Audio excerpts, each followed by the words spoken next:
प्रिय छात्रों, निर्माण आईएएस संस्थान यूपीएससी 2023 व 2024 के प्रीलिम्स परीक्षा को ध्यान में रखते हुए आप सबके लिए बहुविकल्पीय प्रश्न उत्तर श्रृंखला लेकर आ रही है, जो प्रतिदिन के समसामयिक प्रश्नों के साथ सामान्य अध्ययन के अलग अलग विषयों संबंधी बहुविकल्पीय प्रश्नों को कवर करेगा। ये कार्यक्रम प्रतिदिन शाम 8 बजे हमारे यूट्यूब चैनल पर प्रसारित किया जाएगा। आप अपने अनुभव और सुझाव हमें कमेंट बॉक्स के माध्यम से भेज सकते हैं। नमस्कार फ्रेंड्स, निर्माण आईएएस की इस एमसीक्यू सीरीज में आप सभी का स्वागत है। मैं विश्वजीत तिवारी आप लोगों को इस एमसीक्यू सीरीज में पिछले एक साल का करंट अफेयर, उसके साथ साथ इंडिया और वर्ल्ड की मैपिंग, साथ ही आपको इलिमिनेशन टेक्निक, ताकि आप ये एग्जाम में जब जाए तो ऑप्शंस को आसानी से इलिमिनेट कर सके। और इस इलिमिनेशन टेक्निक के साथ साथ मैं एक पीवाईक्यू को शामिल करके आपको यह भी बताने का प्रयास करता हूं कि यूपीएससी क्वेश्चन कहां से पूछता है और आपको क्या सोच करके अपने आगे की पढ़ाई को कंटिन्यू करना है। तो आइए इस सीरीज को कंटिन्यू करते हैं। आज का पहला क्वेश्चन ये है, हाल ही में सरकार ने कलशशाला पहल की शुरुआत की है। तो कलशशाला पहल के बारे में आपको पता होनी चाहिए कि यह पहल क्या है। कलशशाला पहल, तो कलाशाला पहल के बारे में क्या सही है, ऐसा स्टेटमेंट पहला पूछ रहा है। कह रहा है कि इस पहल का लक्ष्य बच्चों को भारत के विभिन्न कला रूपों के बारे में शिक्षित करना और उन्हें भारत की समृद्ध संस्कृति की विरासत को खोजने और उनकी सराहना करने में मदद करना है। बेसिकली पहला जो स्टेटमेंट है वो ये कहना चाह रहा है कि जो कलाशाला पहल है उसका उद्देश्य क्या है, भारत के बच्चों को भारतीय कला से परिचित कराना और भारतीय कला के प्रसार में उनकी भूमिका को शामिल करना है। सेकेंड स्टेटमेंट है, यह पहल छात्रों को वैश्विक नागरिक बनने में मदद करने के लिए दुनिया भर में प्रचलित विभिन्न कला रूपों को भी पेश करेगी। अब यह कह रहा है कि इस पहल में उनको वैश्विक कला से भी परिचित कराया जाएगा।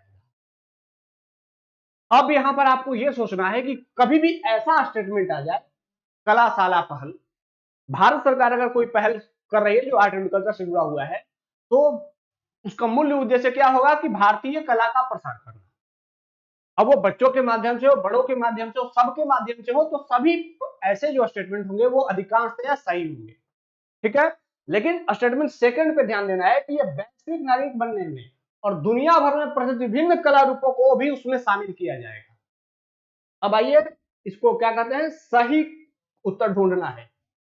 अब देखते हैं कि कलाशाला पहल का लक्ष्य बच्चों को भारत के विभिन्न कला रूपों के बारे में शिक्षित करना है, उन्हें उसके बारे में विशेष जानकारी देनी है और अतिथि कलाकार द्वारा व्याख्या करके बच्चों को भारतीय कला के बारे में अधिक से अधिक जानकारी करना है। अर्थात स्कूल के स्तर पर यह पहल शुरू की जाएगी और बच्चों को स्कूल में भारतीय कला के विभिन्न स्वरूपों से परिचित कराया जाएगा। जैसे कला अगर हम बात करें तो कला में आप सभी जानते होंगे कि कला के 3 रूप होते हैं, दृश्य कला, प्रस्तुति कला और स्थापत्य कला।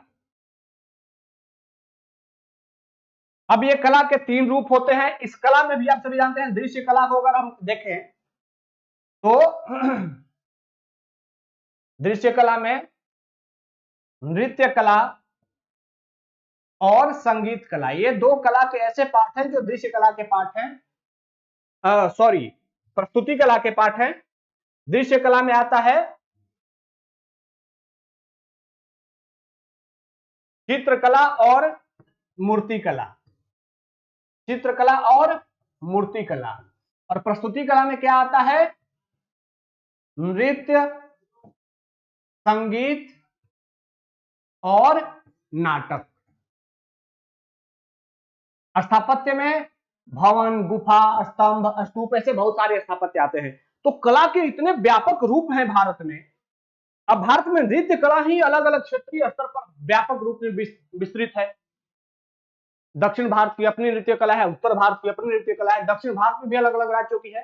तो इन सभी कला रूपों को बच्चों से परिचित कराने के लिए इस पहल की शुरुआत की गई है। अब अगर ऐसा प्रश्न आपके सामने आ जाए तो आपको इस बात की जानकारी होनी चाहिए कि भारत सरकार अगर बच्चों को कला के ऊपर से परिचित करा रही है तो उसका मूल उद्देश्य क्या होना चाहिए, भारतीय कला का विकास होना चाहिए, है ना। तो इसका कहीं से भी दुनिया भर के कलाओं से भारतीय बच्चों को परिचित कराना, यह स्कूल के बच्चों को परिचित कराना, यह तो कोई सरकार की पहल का उद्देश्य नहीं हो सकता सामान्य रूपों में। अगर आप इतना सेंस रखते हैं कि भारत सरकार कोई पहल शुरू कर रही है तो भारत की कला को वैश्वीकृत करने का प्रयास करेगी, वैश्विक कला को भारत में लाने का प्रयास सामान्य रूप से सरकार नहीं करेगी। तो अगर थोड़ी समझदारी रखेंगे तो ये स्टेटमेंट कट जाएगा और ये सही हो जाएगा और आपका ये ऑप्शन सही हो जाएगा, आंसर निकल जाएगा। अब देखिए ये चूंकि काफी विवादों के बाद अंततः आरबीआई ने भी ई रूपी की संकल्पना के साथ ई रूपी के बारे में निम्नलिखित कथनों पर विचार करें। आरबीआई द्वारा विकसित डिजिटल भुगतान का एक कैशलेस और संपर्क रहित साधन है। अब ये ई रूपी बहुत चर्चा में है, तो ई रूपी से संबंधित प्रश्न मुझे लगता है कि शायद इस बार आने वाले हैं, क्योंकि डिजिटल और कैशलेस लेन देन पूरी दुनिया में बढ़ावा दिया जा रहा है और भारत इसमें पूरी दुनिया का नेता बनकर के सामने आया है। तो ऐसे में अगर भारत ने कोई ऐसी बड़ी पहल ली है तो उसकी जानकारी आपको होनी चाहिए। इस प्रकार के वाउचर का उपयोग करने वाला भारत पहला देश है। अब ये कह रहा है कि ई रूपी टाइप का वाउचर का उपयोग करने वाला भारत पहला देश है, तो जैसे ही पहला दिखा तो आपने क्या किया, घेर लिया उसको। सेवा प्रदाता के पास कार्ड, डिजिटल भुगतान ऐप या इंटरनेट बैंकिंग एक्सेस का उपयोग करके वाउचर को रिडीम करने में सक्षम होंगे। कह रहा है कि अगर आपको ई रूपी से ट्रांसफर करने हैं तो आपके पास अगर कार्ड है या डिजिटल ऑनलाइन भुगतान करने वाला कोई ऐप है, ऑनलाइन भुगतान करने वाला ऐप हो या इंटरनेट बैंकिंग हो, तो आप इसका यूज कर सकते हैं। तीसरा कह रहा है, चौथा कह रहा है कि यह तंत्र यह सुनिश्चित करता है कि लेन देन पूरा होने के बाद ही सेवा प्रदाता को भुगतान किया जाता है। अब ये कहा जा रहा है कि यह सिस्टम बताता है कि आप लोगों में जब सामान लेन देन हो गया तभी आप उसका कैश का ट्रांजेक्शन कर सकते हैं।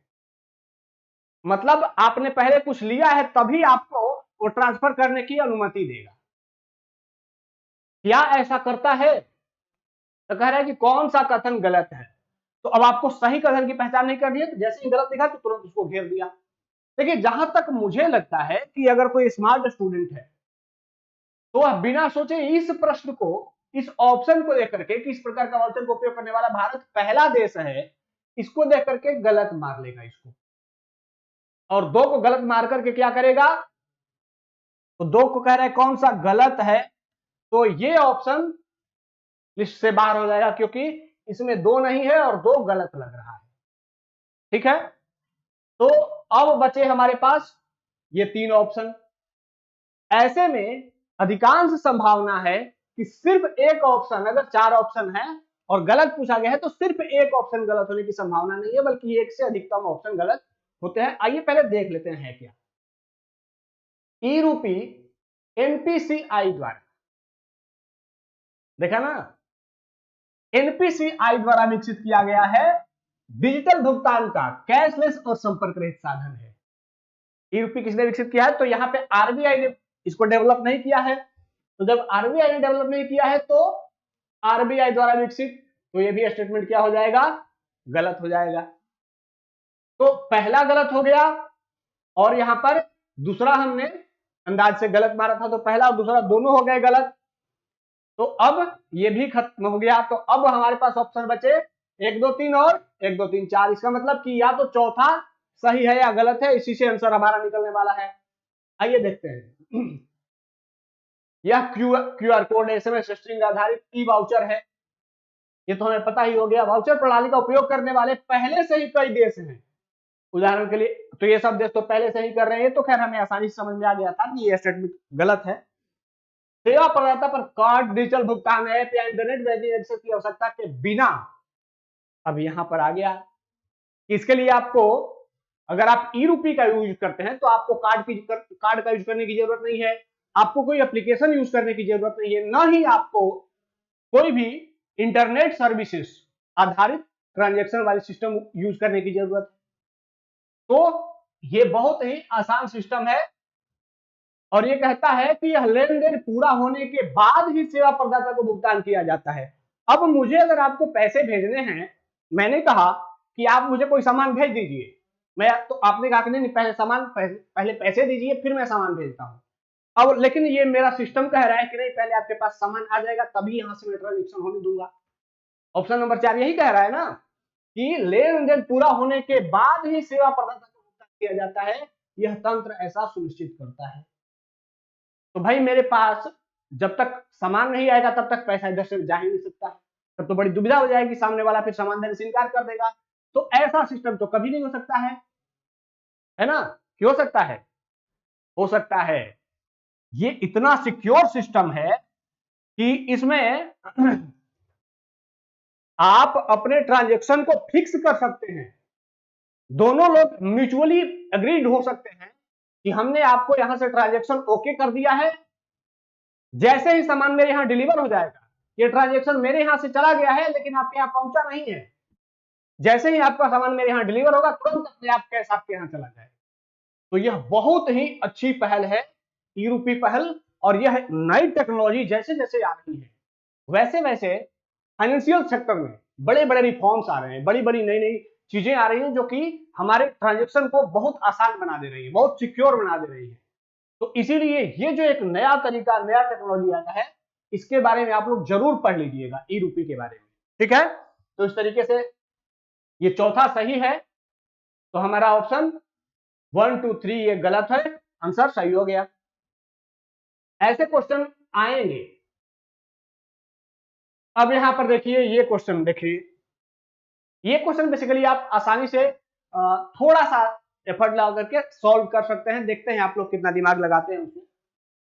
कहता है सूक्ष्म सिंचाई निधि के संदर्भ में निम्नलिखित कथनों पर विचार कीजिए। सरकार ने प्रधानमंत्री कृषि संपदा योजना के तहत नाबार्ड में एक समर्पित सूक्ष्म सिंचाई कोष बनाया है। पहला स्टेटमेंट में देखिए दो ऐसे पॉइंट्स हैं। पहला तो है कि प्रधानमंत्री कृषि संपदा योजना के तहत, किसमें? नाबार्ड में। तो दो ऐसे पॉइंट हैं जहां पर गलत होने की संभावना है।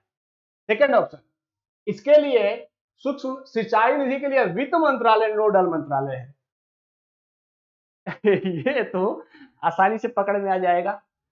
तो वित्त मंत्रालय जैसे, पहले तो कि मंत्रालय जैसे ही दिखे वहां पर गलत होने की संभावना अधिक रहती है। ऊपर से इस मंत्रालय का इससे कोई लेना देना नहीं दिख रहा है ना। चलिए देखते हैं। तो वित्त मंत्रालय गलत होने के लिए संभावित लग रहा है।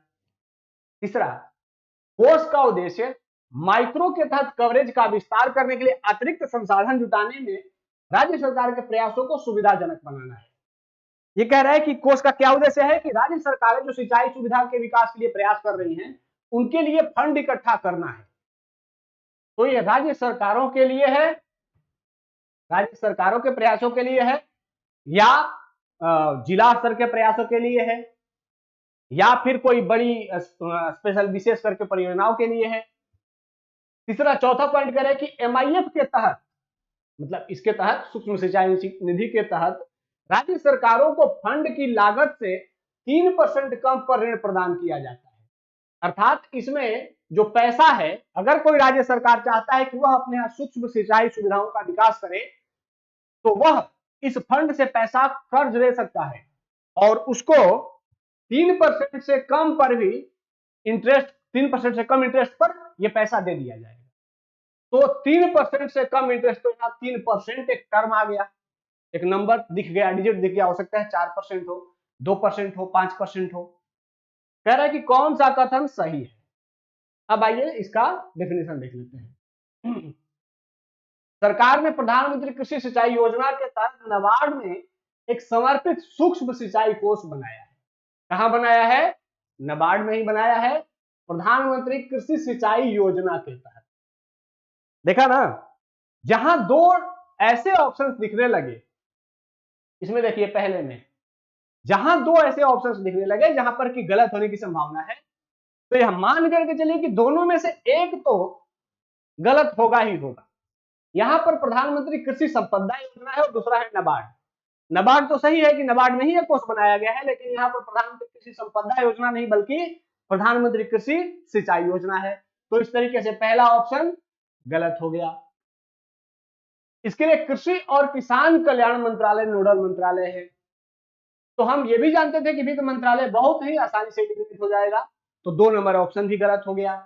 तो एक अगर ऑप्शन हमने गलत किया और एक और दो दोनों गलत कर दिया तो ये भी निकल गया, ये भी निकल गया, ये भी निकल गया। तो आंसर क्या हो गया? केवल 3 और 4।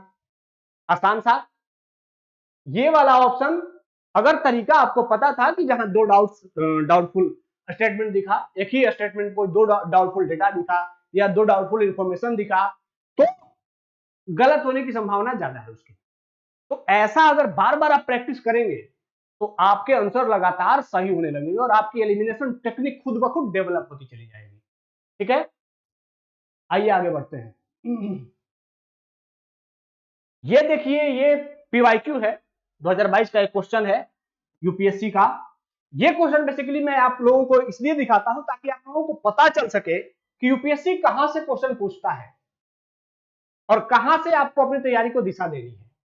तो देखिए, ये प्रश्न है कि हाल ही में प्रधानमंत्री ने वेरावल में सोमनाथ मंदिर के निकट नए सर्किट हाउस का उद्घाटन किया। सोमनाथ मंदिर के बारे में निम्नलिखित कथनों में से कौन से सही है?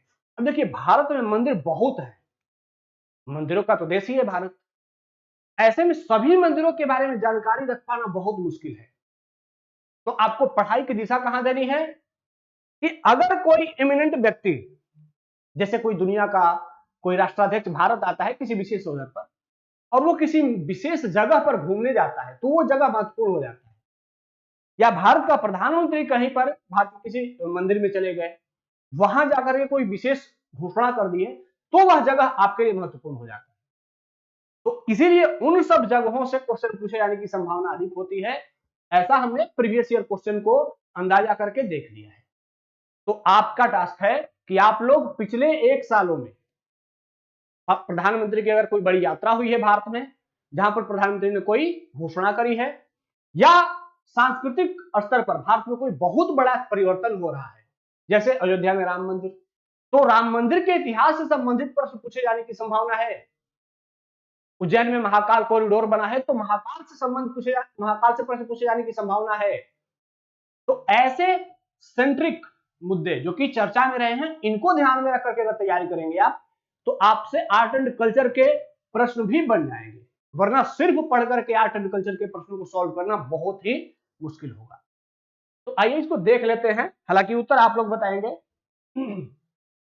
सोमनाथ मंदिर ज्योतिर्लिंग देव मंदिरों में से एक है, ज्योतिर्लिंग देव मंदिरों में से एक है। अल बरूनी ने सोमनाथ मंदिर का वर्णन किया है। सोमनाथ मंदिर की प्राण प्रतिष्ठा, आज के मंदिर की स्थापना राष्ट्रपति एस राधाकृष्णन द्वारा की गई थी। अब यहां पर देखिए, प्रश्न तो बहुत ही, अगर थोड़ा सा न्यूज में रखते हैं अपने आप को, तो यह प्रश्न आसानी से सॉल्व कर सकते थे। देखिए, मैं थोड़ा सा डाउट बता देता हूं कहां कहां गलत हो सकता है। ये तो हम सभी जानते हैं कि सोमनाथ मंदिर ज्योतिर्लिंग में, द्वादश ज्योतिर्लिंग में आते हैं, ये सबको पता होगा। सही उत्तर बताना है। तो पहला स्टेटमेंट सही हो गया, तो ये गलत हो गया, सेकंड ऑप्शन। अब अलबरूनी ने सोमनाथ मंदिर का वर्णन किया है। अलबरूनी ने पुस्तक लिखी है किताबुल हिंद। वह 1000 ईस्वी में महमूद गजनवी के साथ भारत आता है और वही महमूद गजनवी 1024-25 में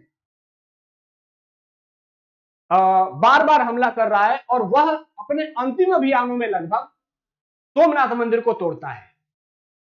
1000 के आसपास अलबरूनी भारत आता है, उसके बाद भी महमूद गजनवी लगभग 16-17 बार भारत पर हमला करता है और इसके जाने के बाद के हमले में वह सोमनाथ मंदिर को तोड़ता है।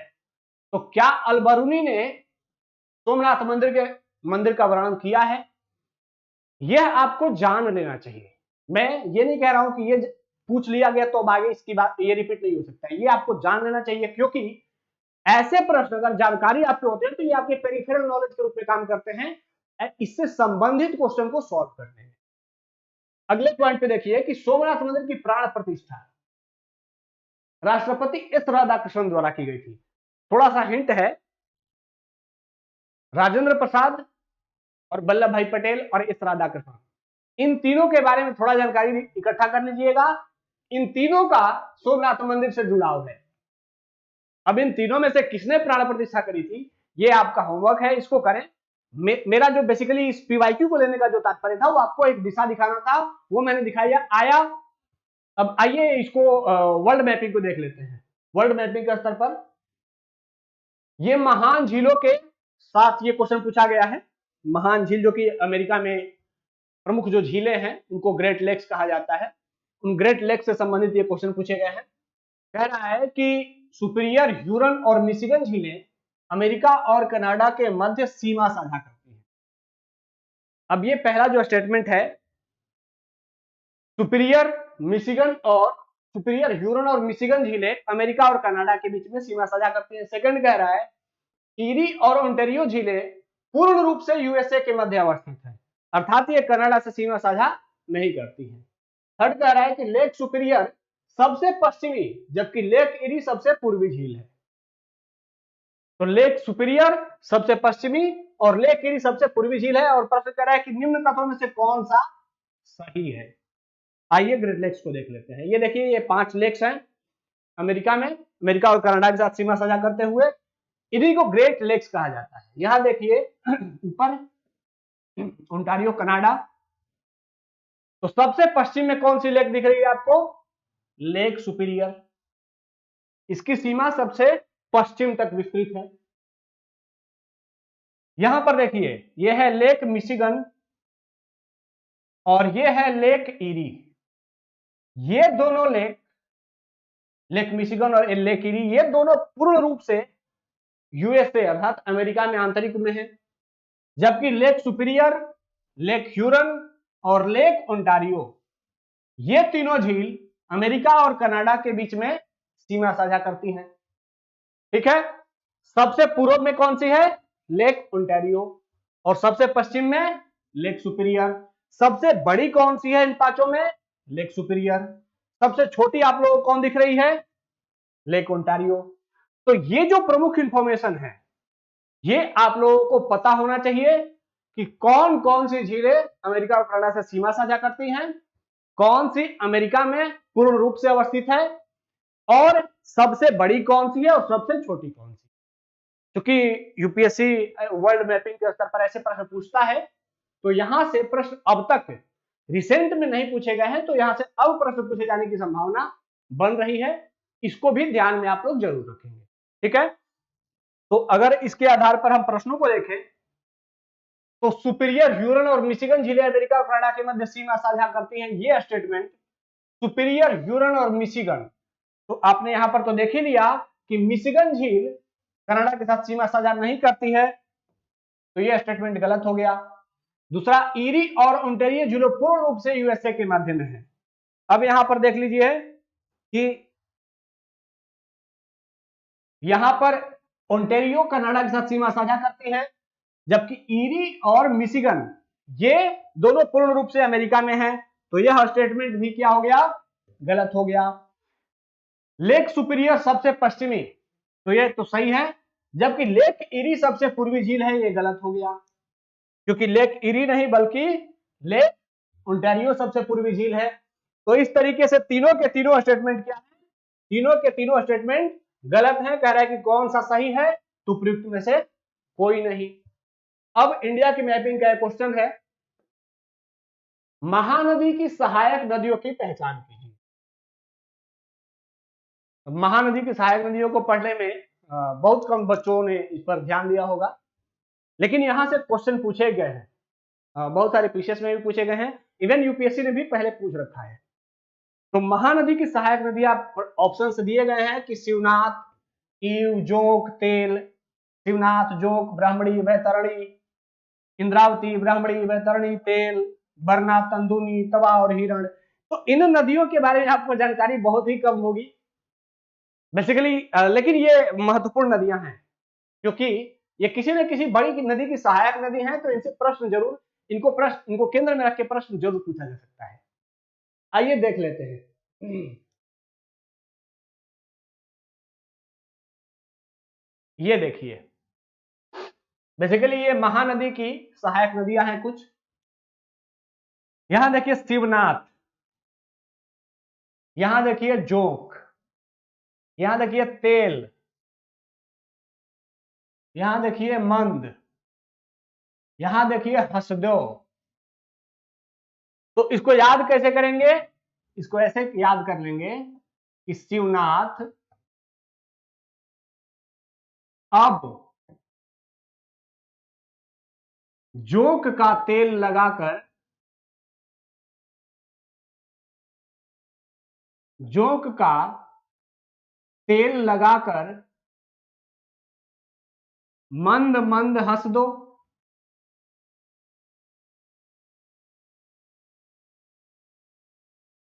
मंद मंद हंस दो। तो ऐसे में आपको पता चल जाएगा कि शिवनाथ एक रिवर है,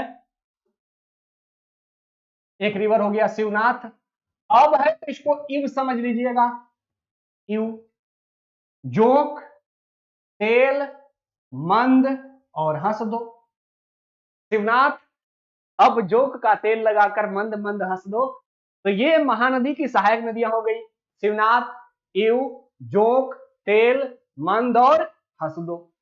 तो ये 5 प्रमुख सहायक नदियां हैं महानदी की।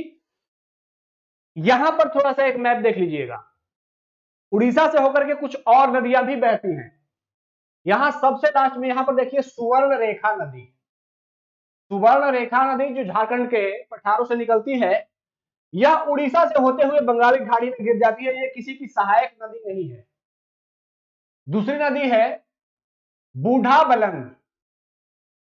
बूढ़ा बलंग संभवतः ये नहीं पूछी जाएगी, लेकिन यहां पर बैतरणी और ब्राह्मणी ये दोनों नदियां हैं, और ये दोनों नदियां इंडिपेंडेंटली बहती हुई बंगाल की खाड़ी में गिरती हैं। इनका महानदी से कोई संपर्क नहीं होता है। उसके बाद फिर महानदी आती है, और महानदी के नीचे भी ध्यान देखिए, यहां पर ऋषि कुल्या नदी है, जो कि यूपीएससी अपना प्रश्न पूछ चुका है, क्योंकि ऋषि कुल्या नदी चिल्का झील के लिए जल स्रोत के रूप में काम करती है। तो ऋषि कुल्या नदी ये भी महानदी से इसका कोई संपर्क नहीं है, लेकिन ये उड़ीसा में बहती है। वंशधारा नदी यह भी प्रमुख नदी है, ऋषि कुल्या और वंशधारा। तो इन प्रमुख नदियों को आप जरूर याद कर लेंगे। ये उड़ीसा से होकर के बहती जरूर है, लेकिन महानदी की सहायक नदियां नहीं है, और ये इंडिपेंडेंटली रूप से बंगाल की खाड़ी में गिर जाती है। ऋषि कुल्या विशेष है, क्योंकि ये चिल्का झील के साथ सीमा साझा करते हुए बंगाल की खाड़ी में गिरती है। ठीक है, तो इस तरीके से आज हमने अपने इस एमसीक्यू सीरीज में बहुत सारे क्वेश्चनों को देखा। हमारे इस सीरीज को आप लोग ऐसे ही देखते रहें, ताकि हमारा भी प्रोत्साहन बना रहे, हमसे जुड़े रहें। आपसे बात करके बड़ा अच्छा लगता है, अपनी भावनाओं को भी शेयर करते हैं हम। आज के क्लास में इतना ही, धन्यवाद, जय हिंद।